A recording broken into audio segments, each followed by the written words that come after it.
بسم اللہ الرحمن الرحیم۔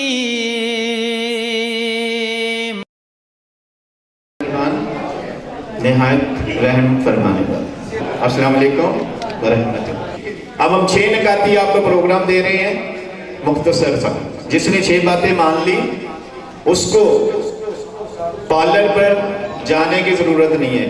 وہ آپ کو باتیں اس لیے کی جا رہی ہیں کہ آپ جب خود رول ماڈل ہوں گے، مثلا میں ٹریٹمنٹ کر رہا ہوں ہیئر کا، تو اگر میرا ہیئر نہیں ہوں گے تو میں آپ کو بات نہیں سمجھا سکتا۔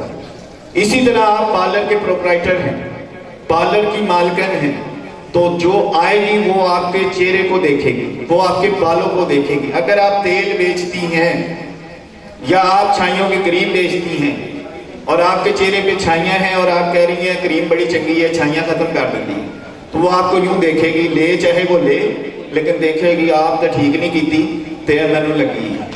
اسی طرح گنجا جو ہے وہ تیل بیچے گا تو وہ کیسے بتائے گا کہ اس سے بال اگتے ہیں؟ کیونکہ آپ سے گنجا ہے گا تو گنجا دے لیکچر دیتا ہے۔ تو رول ماڈل یعنی کہ 50 میں آپ 50 میں بھی وہ میڈ شامل ہو جو مس دکھ رہی ہو۔ میڈم سے یا آنٹی سے، یعنی میڈم سے یا آنٹی سے آپ کو مس دکھنا چاہیے۔ اور مس کیسے دکھیں گی کہ آپ نانی بھی بن جائے تو وہ کہیں کہ باجی کی کرتے ہو، وہ آنٹی کا لفظ نہ ملے، وہ میڈم کا لفظ نہ ملے، تو وہ کب ملے گا کہ جب آپ اپنے آپ سے پیار کریں گے، جب آپ دوسروں کو سنوارنے سے پہلے اپنا چہرہ آئینے میں دیکھیں گے، اور جب آپ خود کو پوچھیں گے کہ میں جو الفاظ ادا کر رہی ہوں یا کر رہا ہوں اس میں میں کسی پہ اثر ڈال سکتا ہوں کہ نہیں، یا جو فیشل کی بات میں کر رہا ہوں یا کر رہی ہوں، یہ فیشل کو میں کیسے سمجھا سکتی ہوں کہ فیشل کراؤ تو رنگ گورا ہو جاتا ہے۔ وہ باتیں آج ہم کریں گے نیچرلی، اور اس میں سب سے پہلا عمل ہے پیدل چلنا۔ دنیا کی سب سے بڑی طاقت کی مشین پیدل چلنا۔ جو بندہ حرکت میں رہتا ہے برکت میں رہتا ہے۔ حرکت ہے جہاں برکت ہے وہاں، اور کر حیلت بنے وسیلہ، یعنی کہ چلو پھرو، کام کرو، کھیلو، مشقت کرو تو آپ کے جسم کا خون چلتا رہے گا۔ خون جس کا چلتا رہے گا تو اس کو بیماریاں نہیں ہوں گی۔ جیسے ابھی میں نے بات کی کہ چہرے پر خون آنا رکا تو چہرہ خراب ہو جاتا ہے، پھر سر پہ خون آنا رکتا ہے تو سر کے بال گرنا، باریک ہونا یا سفید ہونا شروع ہو جاتے ہیں۔ تو یہی عمل ہمارا پہلا نمبر اس کا چلتا ہے کہ جو بندہ پیدل چلتا ہے اس کو خشکی نہیں ہو سکتی۔ جب خشکی نہیں ہوگی تو اس کے نشان نہیں ہوں گے، جب خشکی نہیں ہوگی تو اس کے بال نہیں گریں گے، جب خشکی نہیں ہوگی تو وہ موٹا نہیں ہوگا۔ خشکی کا دوسرا نام موٹاپا ہے۔ خشکی نہیں ہوگی تو اس کو نیند بھی آئے گی، یعنی کہ وہ جو ڈپریشن ہے نا آج ساروں کو، نیندر ہی نہیں آتی، تو وہ جب چلے گا پھرے گا کام کرے گا تھکے گا تو پھر نیند بھی آئے گی۔ دوسرا نمبر پانی۔ جیسے کہ دنیا میں اور جسم میں اللہ تعالیٰ نے 75% تقریباً پانی دیا ہے، اور پانی جب بھی کم ہوگا تو ہمارے مسائل جو ہیں وہ ہو جائیں گے۔ پانی کی صورت میں آپ نے اپنے ٹمپریچر کو ناپنا ہے کہ میری حرارت اس وقت کیا ہے۔ گرمی میں جس کا آئلی باڈی ہے تو وہ 10 سے 15 منٹ میں 1 گلاس پانی پیے گا، اور سردی میں تقریباً 1 گھنٹے میں 1 گلاس پانی، تو تب وہ 12 گلاس بنتے ہیں سردی میں۔ اور گرمی میں آپ نے اپنے پسینے کے مطابق کام کرنا ہے۔ جیسے پسینہ، پانی کی کمی ہمارے کچن میں بھی ہو جاتی ہے، کچن میں جائیں کام کیا اور فوراً آ کر ہم نے ٹھنڈا پانی پی لیا، یعنی کام کرتے کرتے کچن میں جب کام کیا تو ہمارا سارا جسم گیلا ہو جاتا ہے۔ ہم اتنے گیلے ہوتے ہیں، ہمارا اتنا پانی کم ہو جاتا ہے کہ ہم فوری طور پہ جاتے ہیں بیٹھک میں، اس میں اے سی یا پنکھا یا جو بھی ہماری ریکوائرمنٹ ہوتی ہے وہ چلاتے ہیں اور فوراً چک کر لیتے ہیں۔ اس میں بھی ہمارا پانی کم ہو جاتا ہے، اور ٹھنڈا پانی پیتے ہیں اس سے ہاضمہ بھی خراب ہو جاتا ہے اور گلا بھی خراب۔ اسی میں اگر پانی نہ پیا تو ہماری خوبصورتی نہیں آ سکتی۔ اور دنیا کی سب سے بڑی چیز جو پیدا ہوئی ہے، جب 75% تقریباً پانی ہے، تو آپ اس سے اندازہ کر گئے کہ آپ کو پانی کی کتنی ضرورت ہے۔ اس کے بعد تیسرا نمبر ہے فروٹ۔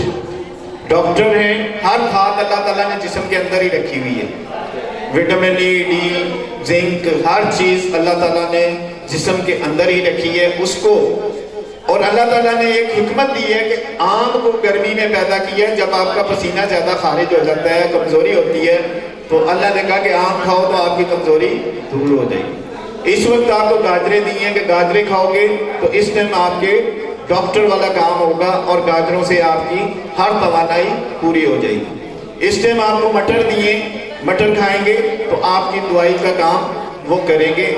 اسی طرح ہم جب پھل نہیں کھائیں گے، سبزیاں نہیں کھائیں گے، تو پھر ہم ان مسائل کا شکار ہو جائیں گے، چاہے وہ ہم کتنی بھی دوائیاں کھا لیں تو ان ڈاکٹروں سے بڑے ڈاکٹر نہیں بن سکتے۔ اس کے بعد ہے رات کا کھانا 6 سے 7 بجے کھائیں اور 10 سے 11 بجے سو جائیں۔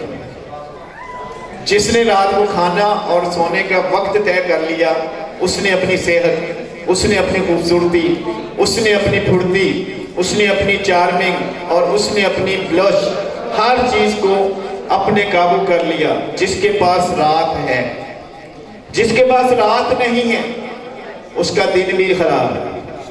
دن کیسے خراب ہے کہ کھا کے سو گئے تو اٹھا بھی نہیں جائے گا، جب تک وہ کھانا بلڈوز نہیں ہو جاتا ہم خود ساختہ نہیں اٹھتے، اور جب کھانا بلڈوز ہوتا ہے تو پھر ہم خود بخود اٹھ جاتے ہیں۔ لیکن اگر کھانا ہضم نہیں ہوتا تو پھر ہمارا اٹھنا مشکل ہو جاتا ہے، اور جو بھی کوئی اٹھاتا ہے تو ہماری لڑائی ہوتی ہے۔ وہ صورت میں ہوتی ہے کہ جب ہمارا کھانا کھا کر فوراً سو گئے، کھانا ہضم کر کے سوئے تو پھر آپ خود اٹھیں گے، آپ چست اٹھیں گے، آپ اچھے اٹھیں گے، آپ سستی میں نہیں اٹھیں گے، آپ لڑیں گے نہیں بہن بھائیوں سے کہ مجھے کیوں اٹھایا جائے۔ تو اس لیے اس عمل کو ڈپریشن بھی نہیں ہوگا، جو کہ آج لفظ دیا جاتا ہے نا ٹینشن، اینزائٹی، تو وہ بھی عمل نہیں ہوگا۔ یہ نکات ہیں۔ اور اس کے بعد اگلا آخری نکات ہمارے پاس موجود ہے، وہ ہے نزلہ۔ نزلے پہ ہم نے ابھی باتیں تفصیل سے کر لی ہیں، لیکن یہ بھی نکات ہے کہ نزلہ ایک رحمت ہے، زحمت نہیں۔ جس نے نزلے کو یہ سمجھ لیا کہ اللہ تعالیٰ نے نزلہ ایک رحمت کی صورت میں، اس لیے کہ جب ہمارا موسم تبدیل ہوتا ہے تو موسم کی تبدیلی کے ساتھ ہمارے جسم میں جو فاسد مادے ہیں، بیکٹیریا ہے، وہ اس کی نکاسی کا عمل ہوتا ہے، اور اس کو اگر ہم بریک کر دیں، جو کہ نکاسی ہونی چاہیے، باہر آنا چاہیے، اس کو جب ہم اندر سے نکالنے کی بجائے اس کو رکھ دیں گے تو پھر ہم کیا کریں گے؟ پھر ہم اپنی بیماریوں کا، اپنے چہرے کا، اپنی ایکنی کا، اپنے بال سفید ہونے کا، اپنی اینک لگنے کا اور اپنے موٹاپے کا اوپر قابو نہیں پا سکتے۔ اس لیے جب بھی نزلہ ہو تو شکر ادا کرنا ہے، غرارے کرنے ہیں، اسٹیم لینی ہے، اور جو چیزیں ابھی تفصیل سے میں نے پہلے بیان کر دی ہیں ان کو دوبارہ بیان نہیں کرنا، ان کو آپ نے نہیں استعمال کرنا ہے نزلے کی صورت میں۔ نزلے کی صورت میں کریں گے بریک ہو جائے گا، اور خصوصاً نزلہ آج کل روکنے کے لیے بڑا آسان حل ہے، گول گپے کھا لیے، بڑا آسان ہے، بوتل پینی ہے تو میں ٹھیک ہو جانی ہے، اسی طرح آئس کریم کھاتی ہوں تو ٹھیک ہو جاتی ہوں، اسی طرح مطلب کوئی بھی عمل کرتے ہیں تو ٹھنڈا پانی پی لیتی ہوں۔ نزلہ دیکھا کیسا علاج ہے؟ وہ زندگی کی اس سٹیج تک نزلہ لے جاتا ہے جس کو لفظ کہتے ہیں ناسور، کینسر، یعنی کہ اینڈ اس کا کینسر تک ہے، پتہ نہیں لگتا کہ ہم کیا چیز روک رہے ہیں، کس زہر کو روک رہے ہیں۔ جو زہر نکالیں گے تو امرت ہے اور روکیں گے تو زہر ہے۔ اس عمل کو آپ نے دیکھنا ہے، اور اس دیکھنے میں ہم نے یہ کرنا ہے۔